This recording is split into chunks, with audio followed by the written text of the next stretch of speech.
Welcome to the Vandy Sports Podcast. I am your host, Chris Lee. Our guest today will be Willy Daunic. We thank our presenting sponsor, Wellspire, Nashville's Learning and Development Center.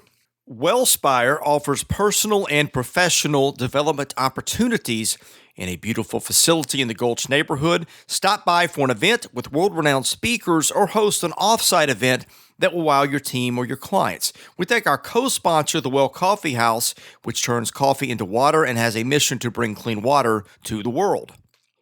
The news, presented by Sutherland and Belk, a Nashville-based injury law firm. Sutherland and Belk is committed to fighting for those who've been injured in car, motorcycle, and truck accidents. Check them out at sbinjurylaw.com.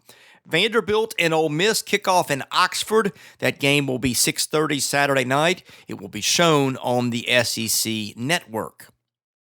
The Guest Line, presented by Boll & Branch, started by Vanderbilt graduates Scott and Missy Tannen. I've slept on their sheets for years. They're amazing. Had no clue how comfortable they were till I got them. They are also fair trade certified. That means they're made under safe conditions by men and women treated and paid fairly. Try them for a month. You can return them for free, but you will not want to. Once you get the sheets, try the mattress, which was voted best mattress of 2018. Go to bollandbranch.com. That is spelled B-O-L-L. Enter the promo code Vandy.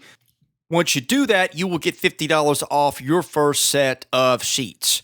Our guest, Willy Daunic, will take questions today. Those are sponsored by Vanderbilt fan and independent insurance agent Josh Minton of Brentwood. Are you in the market for auto, motorcycle, home, renters, or landlord insurance? What about life or commercial insurance? Josh can help you with all those. You may contact him at 615-933-1979. Email him at josh@hqinsurance.com. Follow him at facebook.com/JD Minton HQ as well. He's my insurance agent. Give him a call. See if he can help you. You have nothing to lose. Josh is a good guy, and chances are he can probably help you with some of your insurance needs.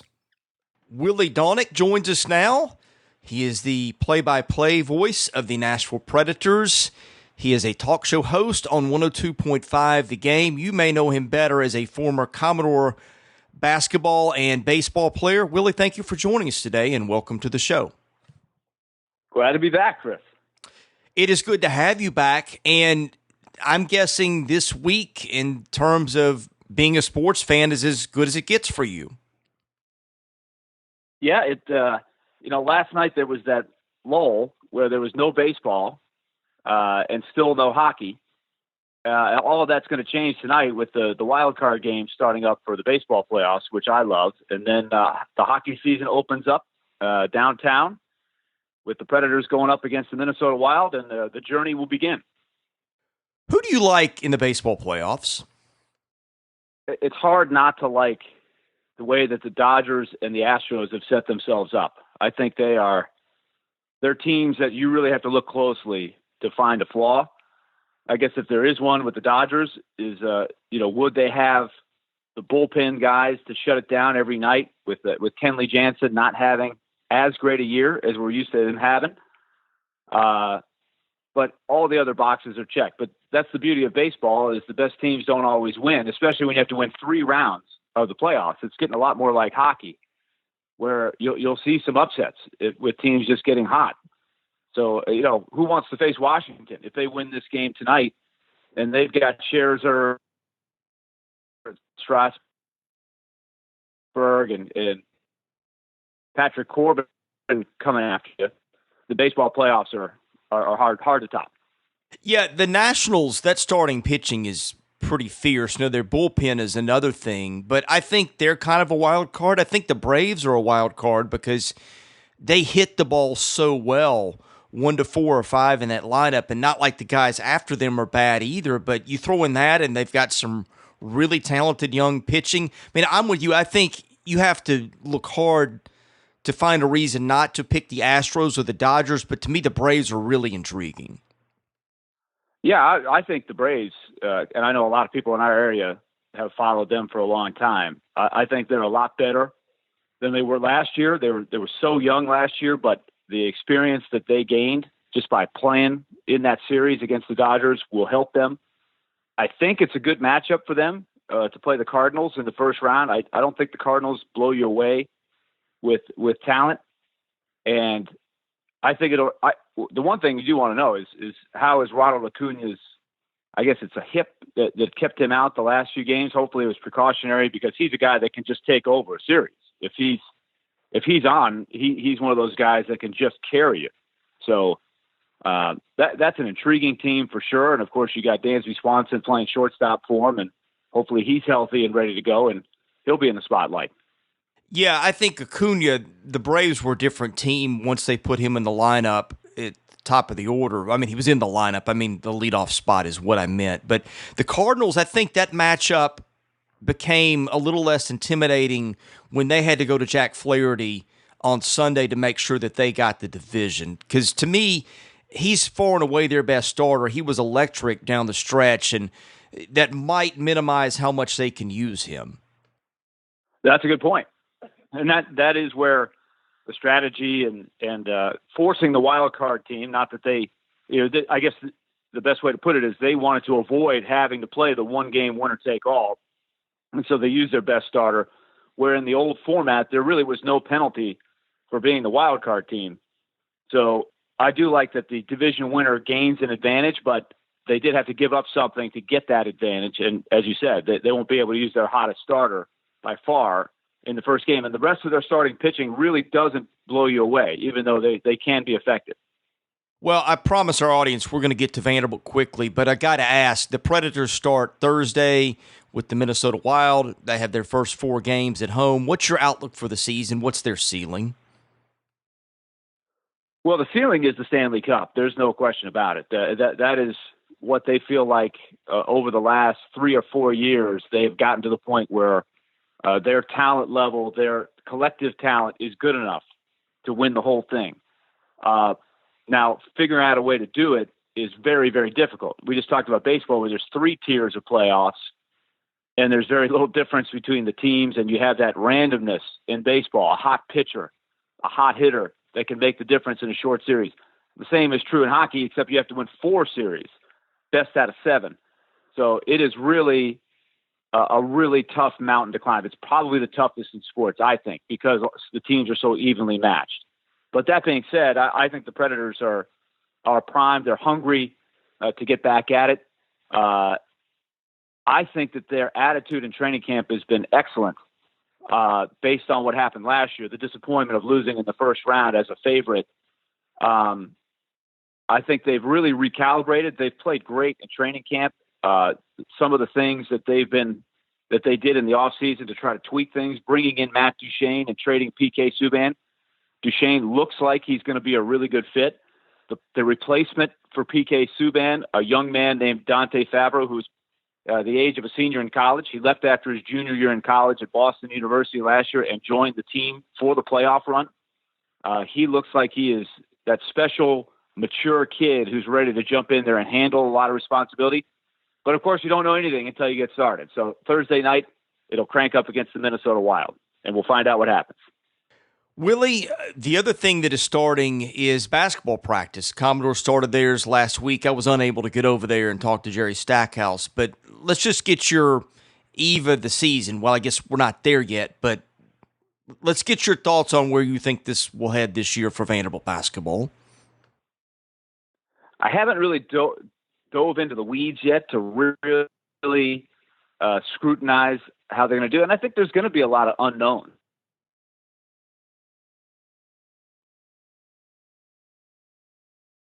Conference schedule. There's clearly a purpose to Jerry Stackhouse here. He knows it's a rebuilding situation.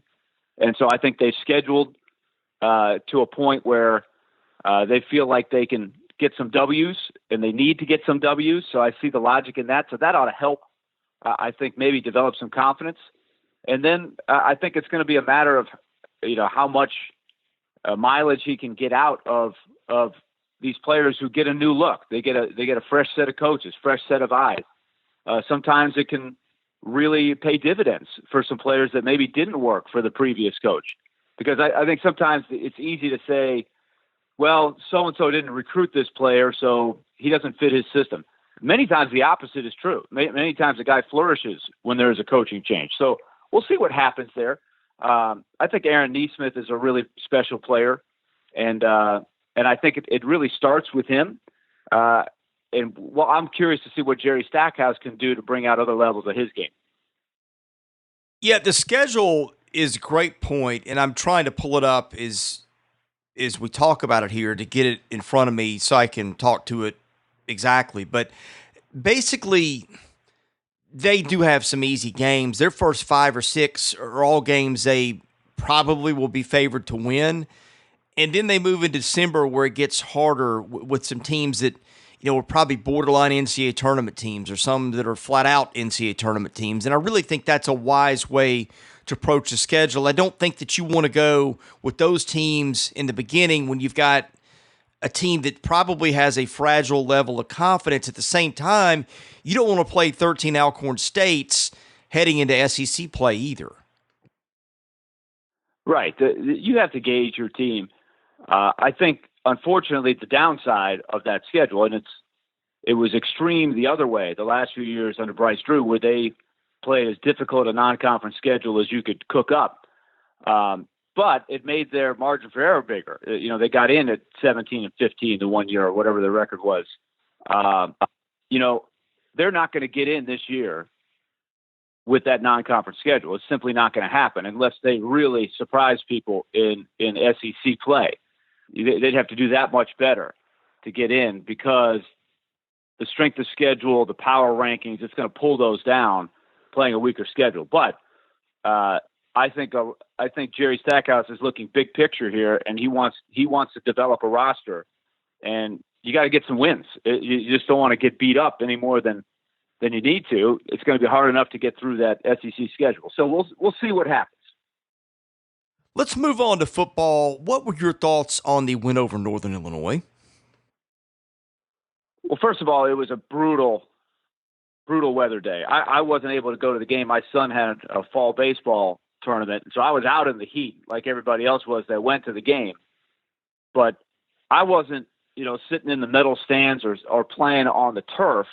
I know it was reported during the broadcast that it was 127 degrees on the turf, which is almost dangerously high. So I commend both teams for getting through the game. I didn't see it affect too much, but it had to have affected both teams there. So I think you have to factor that in. Second part, it was good to just get a win. Vanderbilt just had to win that game, and they did. They did some good things. Now, here is the next thing for me, and this is the biggest thing. I did not think they played well enough to beat an SEC team. I don't think that level of play beats any SEC team, especially Ole Miss, who they play on Saturday. So I think my evaluation would be they have to bring something much better to the table to win against Ole Miss in Oxford on Saturday night. I think you and I see this a lot alike because I think that the team that we have seen so far, I think you're right. And I did some things on our site yesterday in the 3-2-1 feature where I looked at Jeff Sagarin's ratings and then added or subtracted 3 based on home field advantage. They're only going to be favored in 2 games remaining, although the Tennessee game was close. Tennessee was rated 1 point ahead of Vanderbilt and then, of course, has the home field advantage. And that's the game that they've always played well in. I think a lot of football between now and then, but a question of motivation for both teams at the end of the year. And Vanderbilt has always seemed to find more than Tennessee, but a lot can happen between now and then. Now, on the other hand, if they're the team that we thought we were, that's a team that can still get to the bowl. Is my question is, can they be that team? And if so, what is it you think it takes to get them there?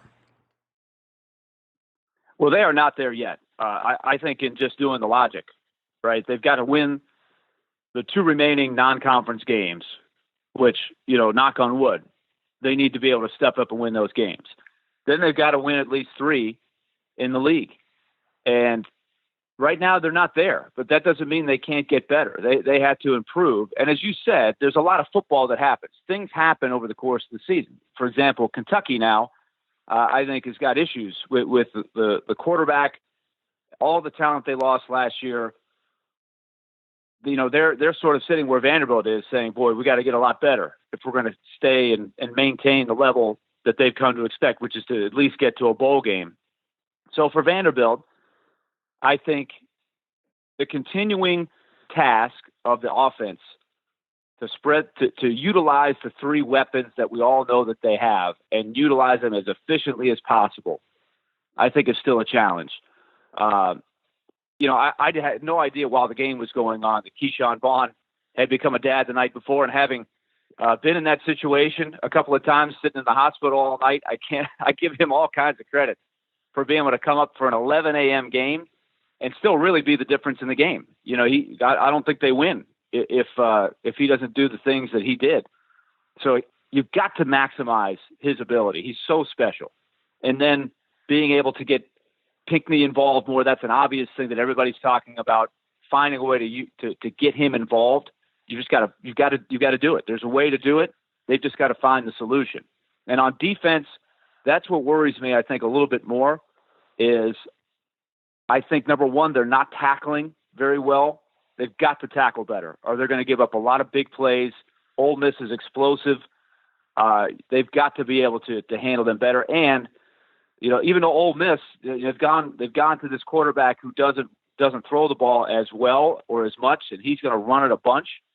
But still, they've got to cover better. Vanderbilt is still, at times, to me, not locking down as well as they're going to need to in the secondary against some of these teams that they're going to have to beat. The Jared Pinckney aspect of the game is, I think, going to be interesting to watch, too. He did not seem happy from what people have said from watching him on the sidelines. It was the point that Derek Mason addressed it after the game. And I like Jared, but I think at the same time, if you're a senior leader on that team, which he is, I mean, they put their leaders out in front of the press every week, and he's been one of those guys that's out there a lot. And I think Jared is a really thoughtful and mature kid and a good kid. But I sort of see both sides of it here.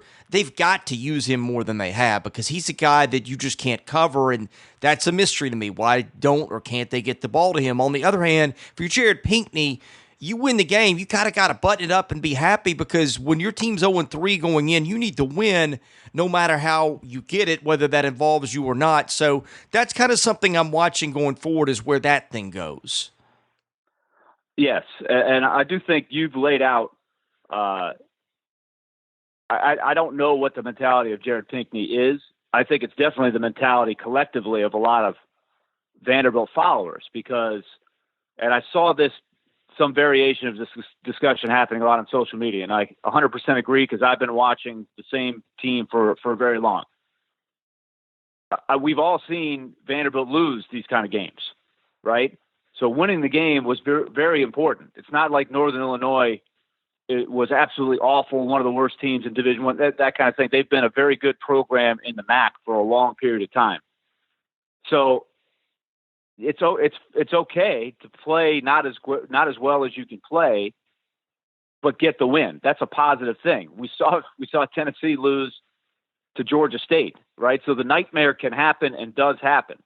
So we have to commend the Vanderbilt team for getting the job done in extreme heat conditions. But that being said, I think Jared Pinckney has been around long enough to know that they've got to be better if they're going to win games in the SEC. It's hard to win games against anybody in the SEC, and you've got to bring more to the table than they brought. And he knows he can bring something to the table. So I can understand some level of frustration. You're right.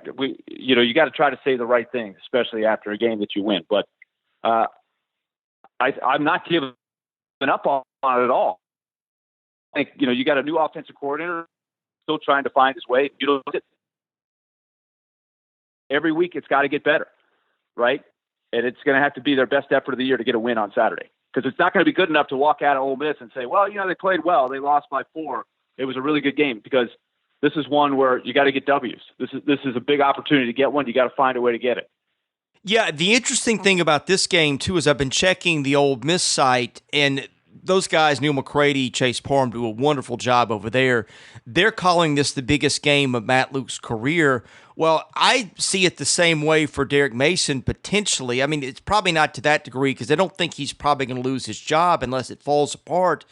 But in a similar vein, they need to get a winning season at some point, and if they don't beat Ole Miss, I see no way. I wouldn't go that far to say no way, but it's one where there's an opportunity. I think you can safely say, look at the SEC East. Vanderbilt, South Carolina, Kentucky, Tennessee. All those teams play each other. All those teams are in somewhat of the same boat. Maybe South Carolina is a little further ahead, but those swing games really define your season. Teams that are a little bit closer to you on that second tier, and you don't want to fall into the third tier. And so that's what Vanderbilt is trying to do. They're trying to be good enough to be in that second tier and not the bottom tier. So it's a big game. There's no question about it. And the loser of this game is not going to feel good about their outlook going forward. Well, I shouldn't say no way, but here's the reality of it. Okay, they're going to beat UNLV in a couple of weeks. I saw UNLV this weekend because they played Wyoming, which was where my nephew plays. They will beat UNLV by double digits, and I don't think it will be hard. Then, okay, let's say if they lose the Ole Miss game, which I'm not conceding that they will, but just for argument's sake, they have to sweep Kentucky, ETSU, and UT at the end of the year, which they'll get ETSU, but then they have to win 1 out of 3 of Missouri, South Carolina, and Florida. I think Missouri is a bad matchup for them. I think Florida is maybe a bad matchup in a different way. And then South Carolina, which I don't really know what to think of South Carolina, but that's a game where if you want to say across the last 10 seasons, like what game is it where they probably play to their lowest level of capability year in and year out? That's probably that one. Now, there have been some exceptions during the James Franklin years, but for whatever reason, that's a program that's had their number. That's the importance of winning this game, is because then you have 3 games that you look at on the remaining schedule. You say, boy, those are games that have been tricky for them, and then you have to win one of them to get a winning season. Right. I completely 100% agree with your assessment. And I watched South Carolina a lot against Kentucky. South Carolina they've got an atmosphere at their place. They really have. They are, I don't want to say immune, because everybody is dealing with it on some level, but they have managed to keep, even though they're off to a bad start, they had a great hornet's nest that they created. And that was a big factor in their ability to take care of Kentucky there. So I'm with you. It circles us back to this game against Ole Miss. It's a big, big game. The other thing is the defense has just been awful. They can't stop the run. They can't stop the pass. I don't think they know what quarterback they'll be getting against Ole Miss. I think this one is really interesting because Ole Miss doesn't have a good offense, but teams have been to kind of single in and say, like Purdue did, we're just going to throw the ball and not going to worry about running. Or you've got what LSU did where they ran the ball just okay, but they threw the ball at will. I will be interested to see who Ole Miss starts at quarterback and what tack it will take in attacking Vanderbilt. The offense has not been very good, but we've not seen any capability out of Vanderbilt to stop anyone with regularity either. Well, I watched quite a bit of Ole Miss's game against Alabama, and it's the kid's name that they put in their quarterback, John Rice. What's his last name? Oh, I've gone blank too, but yeah, the kid that runs a little bit more. So a kid that plays baseball apparently, and he has a live arm. He was not particularly accurate, but he ran the ball something like 25 or 28 times. I mean, they had. I think they surprised Alabama a little bit. They had a pretty decent amount of success on offense. Obviously they were getting shredded over the course of the game, and Ole Miss had their moments in the game. And I think it's going to be an interesting thing if they stick with this quarterback, a freshman. He can really run. He can outrun, and that's one thing that concerns me about Vanderbilt's defense. I do not see guys flying to the ball. I don't see a lot of team speed. And I think that is something they're going to have to really do a good job of overcoming over the course of the year. And I do think, as I watch them more, it's going to have to be a bend but don't break defense. I don't think this can be a pressure defense that blitzes a lot, gambles, gets turnovers. I think they're going to have to give up some yardage and then lock down when the ball gets to about the 35-yard line. That's just my assessment. I have no idea what they're thinking over there. But I don't see a team that has the kind of speed on defense that's going to be able to shut down the speed that you're going to see in your league games. Well, the problem with that, though, and maybe that is what they need to do, and they have done that successfully at times. But I think over the last 13 games or so, teams are averaging about 5.5 yards per rush, and I'm thinking it would be over 6 once you took out sacks. The problem with that is when teams, and it seems like teams that are at least okay at running the ball, I mean, subtract the MAC teams and the teams like that where they just seem to have a level of athletic advantage over a lot of their opponents where Vanderbilt can stop it. But you get into the SEC and other Power 5 teams, excepting Purdue, where they can do that, it just seems like teams are 3 or 4 yards downfield before they're really able to get good contact to where they can make the stop. And I think that's the problem with bend but don't break is when you can't stop the run against most teams that you play, that's really hard to pull off. Right. And I think if Ole Miss stays with what they did, and I really don't see why they wouldn't. I know they've got a couple of young quarterbacks, but I think it's going to be they're going to have to find a way to stop the run because they are going to be challenged. And really, what Ole Miss did, and just listening to some of the commentary about it, it was pretty simple. They ran about 3 or 4 base plays, but it was all reads and reacts, a lot of options, a lot of pitches. But it worked. It worked very well. But the good thing for Derek Mason is he's going to have a chance to take a look at that and really scrutinize it and maybe have a better plan of attack. Whereas I think Alabama was a little bit surprised. I don't think they knew that Ole Miss was going to go that way. But we'll see what happens on Saturday night. Well, and I didn't get to see the game, but just from hearing you talk and a few other people that watched the game, I think what you wanted if you were Vanderbilt is for Alabama just to destroy Ole Miss's spirit. I mean, we saw what happened to Vanderbilt after it played Alabama a couple of years ago, or I guess 3 years ago, and we know the impact that had on the season. Well, I guess it was 2 years ago now that I think about it. You kind of know that scenario can come into play, knowing the way football works, knowing that these are 18 to 23-year-old kids. And my impression is that's not what happened. Ole Miss found enough positives they could take out of that game that it's not going to be decimated between the years coming into this one. I think that's a fair thing. If I were Ole Miss, I'd feel all right about going down there. They were on national TV, and they caught a break or two early. They actually led the game 10-7 at one point towards the end of the first quarter before Alabama started revving it up.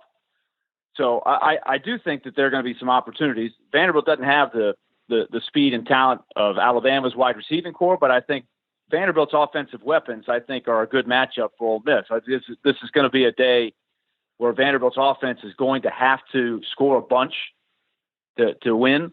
And that's, I love it. This is one thing about Vanderbilt's offense that did not used to be the case, Chris, and you can remember these days, but they have home run hitters. The freshman that comes in there and pops the long one 60-something yards, when's the last time a freshman, could do that for them? You just didn't used to have that. You used to have this feeling sometimes in some of the lean years where a play would pop and a guy might get a 15 or 20-yard gain. And you would say, well, that was a nice play, but other SEC backs score on that play. But now with Vaughn, you've got a guy that can score from anywhere. Willie, you brought up a great point there, and it's one that we really have not talked about on any of our podcasts. Keyshawn Vaughn has been good. He was good Saturday. I think he was the most important component of that game. Not only did he break a big run, not only did he have a touchdown, but he also ran out the clock that last 3:10 when they needed to do that to ice the game away on a game where, as you pointed out, he was probably dead tired. It was hot, all those things. I thought Keyshawn was really a gamer, and I think that performance transcended the box score. But this has not also been the Keyshawn Vaughn that we saw last year at times. And again, that's not a knock on him, but the kid that busted 360-plus yard runs against Baylor, I don't feel like we've quite seen yet that the guy that showed up against Missouri and Arkansas, there's always the hope that just on that given day he can carry your team, and we really have not seen that yet. And who knows, maybe Saturday in Oxford is when that shows up. Well, I think it's going to be an opportunity for him. The offensive line has got to be better. I still think that's a work in progress. And if they're going to win the amount of games they want to win, that offensive line has got to be better. No question about it. I'm not worried about Vaughn at all. I think it's going to be there. The thing that perplexed me a little bit is when, I think the one missing thing in the game against Northern Illinois, it was unfortunate that they did not put them away. They had opportunities to put the game away, and they sort of let Northern Illinois hang around. So Northern Illinois gets to within, they had the surprise 2-point conversion. It's 24-18. Vanderbilt had the ball, and they did not use any of the three weapons. And one good thing was Cam Johnson had a nice game. They went to him a lot. But at the same time, in the key possession right after the game becomes a one-score game, I got to get the ball to Vaughn. I got to give him a chance to go win the game, which is what happened in the next possession, as you referenced. But it forced the defense to have to make a big stop, and maybe that will help them this week. But I was getting a little bit nervous there when they had to punt the ball back, and I'm thinking Vaughn doesn't touch the ball with a chance to maybe put the game away after Northern Illinois has cut the deficit to 24-18. I think that's where, as an offensive mindset, you gotta make them stop your best guy. So maybe that's the lesson to be learned going back, along with trying to find ways to get Pinckney involved. But again, this is a work in progress. This week's a new week, but I still like what the offense can bring to the table if they can put it all together. Yeah, the Cam Johnson point is a good one. We talk about the big three. I almost think that they could have a big four with him. I think he's a very good receiver. I think he could be the comp I've used with him before. I don't know if this is accurate, and you hate to comp a kid to this kind of kid when he has not done it yet, but just seeing him in practice in high school and in games, I think that kid's got a little bit of Earl Bennett to his game. Interesting. I can remember Earl as a freshman, and he burst on the scene for sure. So that's a heck of a compliment. But it is nice, and I still think guys like Pierce and Bowler, they can make plays. They have made plays against good competition. So it's a good problem to have. I think we've looked at a lot of Vanderbilt offenses in the past and saying, do they have anybody who can make a play? Now they've got a lot of guys. It's a matter of spacing them out right, distributing the ball, and for Riley Neal to make the good decisions and protecting him enough. There was a great opportunity, and DJ Shockley pointed it out well on the broadcast. Jared Pinckney, and I'm pretty sure Riley Neal is looking for him. He's going to break free, wide open down the middle of the field, cutting to the outside, but Riley Neal's pocket collapses, and he just doesn't have time to make the throw. He can't get it out. And so he's got to take a sack or scramble around and try to throw the ball away. So I think they're making an effort. It's not like they've forgotten they have Jared Pinckney on the team. It just hasn't happened for him yet. The Titans are going through the same kind of thing. They actually have more guys who can make a play for them on offense. And it's just,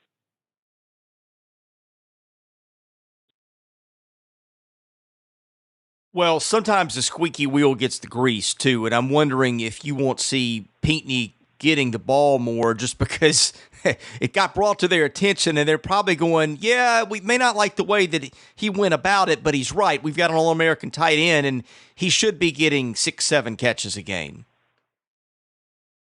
Oh, yeah, he absolutely can take over a game for sure, and some of it's matchups, right? And also sometimes you've got to say, well, it may not be the best matchup on paper, but this is our man, and he will make the play. I don't have to have a whole lot of space. He'll go up and get this ball. So I think Riley Neal is learning that as well. And Neal, by the way, he makes some good throws. I'm hoping he can continue to get better as he gets more comfortable, and hopefully they can protect him better. But his best throws, if you put 5 or 10 of them on tape, you have to be pretty impressed. He's got a pretty good feel for delivering the ball. But as we said, this is kind of the theme of our whole podcast today. What they've done so far is not going to be good enough to get them where they want to go. They all have to collectively get better. Coaches, players, everybody. Yeah, and I know I need to let you go here in a second, but I do want to end with one thing, because Neal, to me, This whole thing is kind of fascinating because I look at his arm. I think he's got a really strong arm. And I think I looked this up yesterday. I think they are like 24 or 25 on passes behind the line of scrimmage. And those are throws where sometimes he's throwing the ball 30 yards across the field. So he's hitting those, and yet they don't seem to, I'm not going to say that they don't trust him downfield, but they don't trust something downfield, whether it's the blocking or whatever it is. It is really odd to me. My guess would be the blocking. Yeah, and I think it is. And I did not think their line was very good, but it's just an interesting dynamic because you got this kid who does have a strong arm. Now, where I have been, I think, critical of him, one thing that he obviously needs to improve is I've seen him so many times. He'll throw a little screen like on a rollout or something to a guy right in front of him, and it'd be the kid will be 5, 6, 7 yards in front of him, and Riley will throw a bullet. I'm like, okay, that's where you've got to learn to find a different speed with your throws, and maybe that's part of it. But it is really weird to watch a guy who obviously has the arm, but for whatever reason, they cannot uncork him downfield enough. Yeah, well, pass protection is going to be a big part of that, and I think you're right. He definitely, if I'm a defensive coordinator, I have to notice that he can get the ball down the field, and there's some guys that can get down the field with Lipscomb and company. So that should help, right? All of that should open up other things. But to take the 5 to 7 step drop, you got to have confidence that your line is going to be able to get the job done. And so, yeah, all of this is to say there's a lot of room for improvement. They're going to have to improve. If they do, I think the ceiling is still there. I think there's capability, especially offensively. Defense, I'm a little worried about, but let's see what they do tomorrow on Saturday night.